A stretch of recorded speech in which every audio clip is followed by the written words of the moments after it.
Hello dear students, welcome to the class fifth. ये आपकी EVS की बुक जिसका नेम है अपना परिवेश, और इसका फर्स्ट चैप्टर कंप्लीट हो चुका था और सेकंड चैप्टर के आप 4 पार्ट देख चुके हैं। आज हम पढ़ने वाले हैं इसका लास्ट पार्ट चैप्टर 2 का। चैप्टर 2 का था हमारा माइग्रेशन ऑफ फैमिलीज़। इसमें अलग अलग स्टोरीज थी। फर्स्ट स्टोरी थी हमारी संतू की, और सेकेंड स्टोरी में आपने पढ़ा था धीरज के बारे में। थर्ड स्टोरी गोविंद राम की थी। आज है एक और सिंपल सी स्टोरी, तो नहीं बोल सकते इसको, पर ये भी रिलेटेड है माइग्रेशन से ही। तो चलिए स्टार्ट करते हैं। यहाँ से हम पढ़ रहे हैं अभी, ध्यान दीजिएगा। और town in Dungarpur district. Dungarpur district का एक टाउन समझते हैं, जैसे शिवगंज सुमेरपुर टाउन है, इनको सिटी नहीं बोल सकते, तो ये टाउन है। इसी तरह डूंगरपुर डिस्ट्रिक्ट का एक टाउन जिसका नेम है गलियाकोट। क्या नेम है उसका बेटा? Galiakot. Which has the world famous mosque, MOSQUE। Mosque का मतलब होता है मस्जिद। जैसे हमारा मंदिर होता है पूजा करने की जगह हमारी मस्जिद होती है, तो वैसे ही जो मुस्लिम होते हैं उनकी पूजा करने की जगह होती है मस्जिद। अ town in Dungarpur district Galiakot which has the world famous mosque of Islamic संत फ़खरुद्दीन। डूंगरपुर ये जो हमारा राजस्थान में ही आया हुआ है, वहाँ का एक टाउन है गलियाकोट, जहाँ पे वर्ल्ड फेमस मॉस्क्यू है। World famous mosque, world famous क्या होता है? जो पूरी दुनिया में फेमस होती है, वो है किसकी है? वो इस्लामिक संत फ़खरुद्दीन की। कोई पूछे तो बता दीजिएगा कि फ़खरुद्दीन जो इस्लामिक संत थे उनकी मॉस्क्यू यानी उनकी मस्जिद कहाँ पर है? गलियाकोट में। ये गलियाकोट कहाँ आया हुआ है? डूंगरपुर डिस्ट्रिक्ट में, और ये वर्ल्ड फेमस मॉस्क्यू है। टेम्पल ऑफ शीतला माता। शीतला माता नाम तो आपने सुना ही होगा। होली के टाइम में आप लोग ठंडा बनाते हो, ठंडा खाते हो, शीतला माता की पूजा करते हो, है ना? तो वो शीतला माता का मंदिर भी है वहाँ पे। Jain temples and Somnath temple with unique pattern of architecture. यानी वहाँ पे शीतला माता का मंदिर भी है, जैन टेम्पल्स भी हैं, और सोमनाथ टेम्पल जो है वो यूनिक पैटर्न का है, यानी न्यू अलग पैटर्न का है। But they are now in the low lying area. मैं आपको बार बार बताई जा रही हूँ, लास्ट वीडियो में मैंने आपको बताया था लो लेइंग एरिया क्या होता है। लो लेइंग एरिया यानी ऐसा एरिया जो थोड़ा जो अपना जो लैंड का जो लेवल होता है उससे थोड़ा नीचे होता है, यानी खड्डे की तरह होता है। अगर बांध मतलब डैम अगर ओवरफ्लो हो जाए तो सीधा पानी वहाँ के लोगों के घरों में आ जाता है, उनको बोलते हैं लो लेइंग एरिया। तो but they are now in the low lying area due to construction of Kadana dam in Gujarat state. यानी गुजरात स्टेट में जो कड़ाना डैम बनने वाला है उसके हिसाब से इनका जो एरिया है वो लो लेइंग एरिया में आ गया है। इन द रेनी सीजन यानी बारिश के दिनों में water started accumulating in the town. यानी बारिश के मौसम में वहाँ पानी भरने लगता है, जगह जगह पे पानी भरता है। Therefore the government built new houses at another place for people. और इसीलिए गवर्नमेंट तो आप जानते ही हो, सरकार, गवर्नमेंट ने बुल्ट यानी बनाए हैं न्यू हाउसेज यानी नए घर। किसके लिए? एट अनदर प्लेस यानी दूसरी जगह पे, for people living in this areas. यानी ऐसी वो जो जगह थी जहाँ पे लो लेइंग एरिया हो गया, जहाँ पे पानी आने की जो पॉसिबिलिटीज़ है वो बढ़ गई है, तो गवर्नमेंट ने क्या किया, उन्हीं लोगों को कहीं और जगह पे शिफ्ट कर दिया। वहीं कहीं और जगह पे उनको घर बना के दे दिया और वहाँ के लोगों को वहाँ पे शिफ्ट कर दिया। And also gave facilities like schools, hospitals etcetera. और वहाँ पे उनको फैसिलिटीज़ भी दी, मतलब school, hospital. Today this place is known as rehabilitation colony. और आज उसे क्या बोलते हैं? Rehabilitation colony. क्या होती है रिहेबिलिटेशन कॉलोनी? ये देखिए स्पेलिंग भी है इसकी। रिहेबिलिटेशन कॉलोनी का मतलब होता है पुनर्वास कॉलोनी। हिंदी में इसको बोलते हैं पुनर्वास। पुनर्वास यानी एक जगह को छोड़ के लोग जब किसी और जगह पे जाके बस जाते हैं तो वो होता है पुनर्वास यानी रिहेबिलिटेशन। ओके। बट स्टिल यानी अब तक या फिर भी, but still few people, few यानी कुछ, पीपल यानी लोग, are staying in that low lying area as they do not want to leave their farms and fields.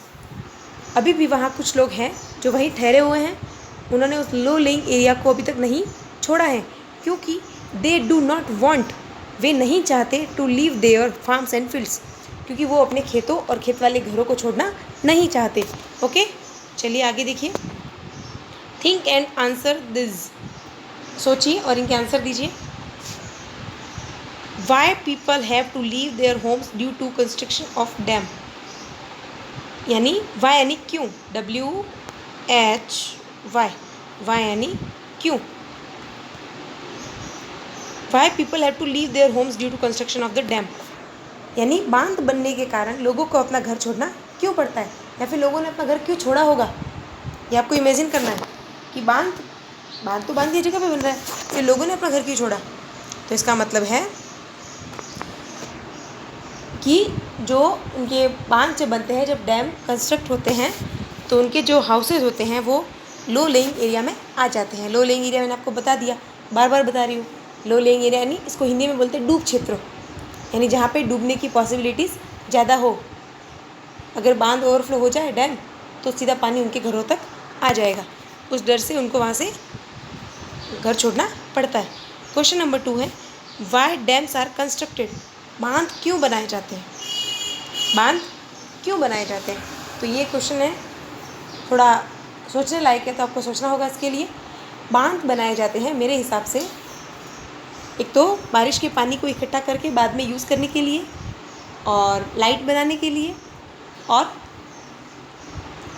आपके हिसाब से सोचिए, और लोगों को खेतों में पानी पहुंचाने के लिए, क्योंकि जब बारिश नहीं होती तो डैम से अलग अलग नहरें जाके पानी देती हैं फार्मर्स को। आगे देखिए, if you are given a responsibility to rehabilitate people to a new place which facilities will you provide to them, अगर आपको रिस्पॉन्सिबिलिटी यानी जिम्मेदारी, टू रिहेबिलिटेट यानी अगर आपको पुनर्वास की जिम्मेदारी सौंपी जाए, कि आप पुनर्वास क्या होता है, रिहेबिलिटेशन कॉलोनी में बताया था ना मैंने, मतलब एक जगह से लोगों को दूसरी जगह शिफ्ट करना। अगर आपको वो रिस्पॉन्सिबिलिटी सौंपी जाए तो आप उनको क्या क्या फैसिलिटीज़ मुहैया करवाएंगे, वहाँ पे क्या क्या फैसिलिटीज़ उनको उपलब्ध करवाएंगे। तो मेरे हिसाब से अगर मुझे वहाँ पे उनको बसाने की जिम्मेदारी दी जाए, तो मैं उनको अच्छा घर, पीने का पानी, और स्कूल होनी चाहिए वहाँ पे, और एक ऐसा छोटा सा हॉस्पिटल होना चाहिए जहाँ पे छोटी मोटी चोटें लगने पर उनका इलाज हो सके, पार्क होना चाहिए वहाँ पे, एक अच्छा रोड होना चाहिए, प्ले ग्राउंड होना चाहिए, है ना। तो ऐसी फैसिलिटीज़ मैं वहाँ पे मुहैया कराऊंगी। अब यहाँ पे कुछ 2 आपको पिक्चर्स दिख रहे हैं, इनको आप ध्यान से देखिए। ऐसे पिक्चर्स शायद आपने टीवी में देखे होंगे, न्यूज़ चैनल पे। ये देखिए फर्स्ट पिक्चर, कितने आराम से दिख रही है ना, उसको आराम से और देखिए। ये देखिए इसमें क्या हो रहा है, ये सारे लोगों के घर हैं जो डूब गए, और इनके डैम देखो आप, पीछे वो दिख रहा होगा आपको, दिखाऊँ मैं, ये देखो ये रहा डैम। तो ये जो डैम का जो पानी था वो ओवरफ्लो होके इनके घरों तक आ गया। क्यों आया, क्योंकि मैं कब से बोल रही हूँ लो लेइंग एरिया, तो ये लो लेइंग एरिया ही है, ये वही एरिया है जो थोड़ा नीचे होता है, और इसीलिए डैम का पानी सीधा उनके घरों तक आ जाता है। तो इन सब के घर डूब गए। देखिए घरों के डूबने के बाद इनकी क्या हालत हुई, ये रहे लोग सब अपना अपना घर का सामान लेके, जो ज़रूरी सामान है वो सब लेके वहाँ से रवाना हो गए, क्योंकि सारा सामान तो इनके पास ले जाने के लिए जगह है नहीं। देखिए इनकी हालत, तो ये भी इनका एक रीज़न है माइग्रेट होने का। ओके, चलिए अब आगे बढ़ते हैं। इस पिक्चर के नीचे क्या लिखा हुआ है, a village in the flood prone area of the dam and people migrating from the village, यानी एक डूबा हुआ, बाढ़ में डूबा हुआ गाँव है, और यहाँ के लोग हैं जो पास वाले पिक्चर में दिख रहे हैं, जो यहाँ से माइग्रेट होके कहीं और जा रहे हैं। ओके, अब नीचे देखिए, earlier the food clothing and shelter were the basic needs of the people. पहले यानी कुछ टाइम पहले, कुछ सालों पहले लोगों की बेसिक नीड्स यानी खास ज़रूरतें क्या क्या होती थी पता है, फूड यानी खाना, क्लोथिंग यानी कपड़े, और शेल्टर यानी मकान, यानी 3 चीज़ें ही इंपॉर्टेंट होती थी उनके लिए। क्या, रोटी, कपड़ा और मकान, उनके लिए 3 चीज़ें स्पेशल होती थी, बस वो मिल जाए तो वो आराम से रह सकते थे। बट देखिए यहाँ पे क्या लिखा हुआ है, बट नाउ यानी अब, food, clothing, shelter, education, employment and other comforts have become the basic necessities, यानी अब लोगों की ज़रूरतें बढ़ गई हैं। अब सिर्फ खाना, कपड़े और घर से उनका काम नहीं चलता है। फूड यानी भोजन, वो तो पहले से था, क्लोथिंग भी था, शेल्टर भी था, लेकिन अब एजुकेशन यानी पढ़ाई, एम्प्लॉयमेंट यानी रोज़गार, उनका काम, उनकी जॉब, एंड अदर कम्फर्ट्स यानी रहने के लिए अच्छी जगह, उनके आसपास सारी दुकानें हो, उनके वहाँ पे सारी चीज़ें अवेलेबल हो, अच्छा हॉस्पिटल हो, स्कूल हो, बैंक हो, कॉलेज हो, ये सारी चीज़ें। तो अब ये सब चीज़ें लोगों की बेसिक नीड बन गई है। ड्यू टू दिस रीज़न, और इसी कारण की वजह से many people are migrating from their home towns and living at other places, और इसी वजह से लोग अपने घरों को छोड़ छोड़ के दूसरी जगह रहने जा रहे हैं। देखिए नीचे एक्सप्लोर है। Are there any people in your village city who live in shelters like tents or sheds or make their vehicles carts as their homes. इसमें पूछा है कि आपके आसपास क्या कोई ऐसा परिवार है या फिर ऐसे कोई लोग हैं जो टेंट में रहते हो, या फिर तिरपाल बिछा कर रहते हो, या फिर उनकी गाड़ी को ही उन्होंने घर बना दिया हो। अगर आपने कहीं देखा है उनको तो उसके बारे में ज़रूर डिस्कस कीजिएगा अपनी फैमिली में। और मैं भी बता दूं, मैंने भी एक बार देखा था 1-2 साल पहले, जब मैं कहीं जा रही थी तो रास्ते में एक फार्म हाउस था, और फार्म हाउस के पास में ही रोड पे एक ट्रक खड़ी थी, और उस ट्रक में एक बड़ी सी जो लोडिंग ट्रक होती है उसमें ही घर था उनका, जो उनकी फैमिली थी। एक लेडी थी, उनके 2 बच्चे थे और एक अंकल थे। उनका सारा सामान भी उसी में था, जिसको देख के पता चल रहा था कि वो उसी में रहते हैं। उनके गैस स्टोव, उनकी टीवी, उनका बिछोना, उनके खाने का सामान, सब कुछ उस ट्रक में ही था। तो वैसे अगर आपने भी कहीं देखा हो तो ज़रूर डिस्कस करें। Question number 2, how many such people are. ऐसे लोग कितने होते हैं?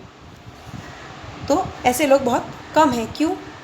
क्योंकि हर कोई ऐसा हो नहीं सकता, और सब अगर माइग्रेट होते भी हैं तो वो जाके कहीं ना कहीं अपना घर बसा लेते हैं।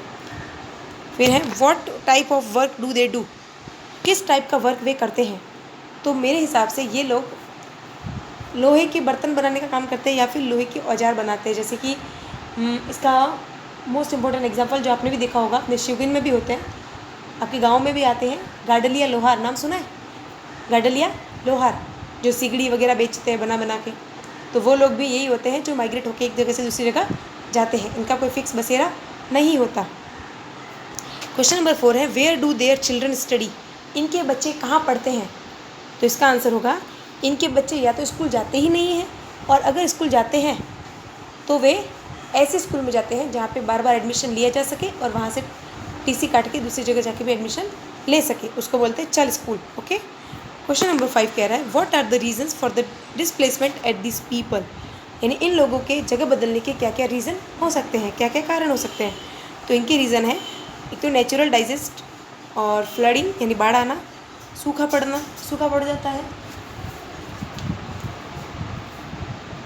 या फिर जैसे कि और भी प्रॉब्लम्स होती हैं उनकी, जैसे कि वो पुअर होते हैं, या फिर उनके पास एम्प्लॉयमेंट जॉब नहीं होता है। और ये सारे रीज़न उनके होते हैं डिस्प्लेसमेंट के। और ये इसी टाइप के लोग होते हैं गाडोलिया लोहार, जो मैंने आपको बोला। अगर कहीं मिले तो उनसे पता कीजिएगा, या फिर आपने कभी देखा हो तो अच्छी बात है, अगर नहीं देखा है तो अपने पेरेंट्स से भी पूछिएगा। चलिए अब बारी है हमारे होमवर्क की। ये आपका होमवर्क था। फर्स्ट वीडियो में मैंने आपको ये न्यू वर्ड्स दिए थे और चैप्टर रीडिंग दी थी। इसके नीचे क्वेश्चन फर्स्ट है, ये मैंने आपको सेकेंड वीडियो में दिया था, और फिर थर्ड वीडियो में ये ऊपर वाला क्वेश्चन दिया था second number. Fourth number video में क्वेश्चन नंबर 3 एंड 4 दिया था, और आज है हमारा क्वेश्चन नंबर 5 जो कि लास्ट क्वेश्चन है इस चैप्टर का। ये आपको अच्छे से करना है। देखिए ये क्वेश्चन क्या है, when people settle down at a new place what problems they have to face during the process. जब लोग एक जगह से दूसरी जगह जाके सेटल होते हैं तो उन्हें कौन कौन सी प्रॉब्लम्स का फेस यानी सामना करना पड़ता है। तो आंसर है when people settle down at a new place many problems they have to face, like यानी जैसे शेल्टर यानी घर, एजुकेशन पढ़ाई, खाना पानी, like problems, closer relatives and friends can't connect regularly, यानी उनके फ्रेंड्स उनके रिलेटिव्स उनसे डेली मिल नहीं पाते, उनसे बात नहीं हो पाती। और लास्ट है problem to looking for better or good job, और उनकी एक बड़ी प्रॉब्लम ये होती है कि उनको एक अच्छी जॉब की तलाश होती है, अच्छी और बेटर यानी जो पहले थी उनसे भी अच्छी, तो वो भी उनके लिए एक बड़ी प्रॉब्लम होती है।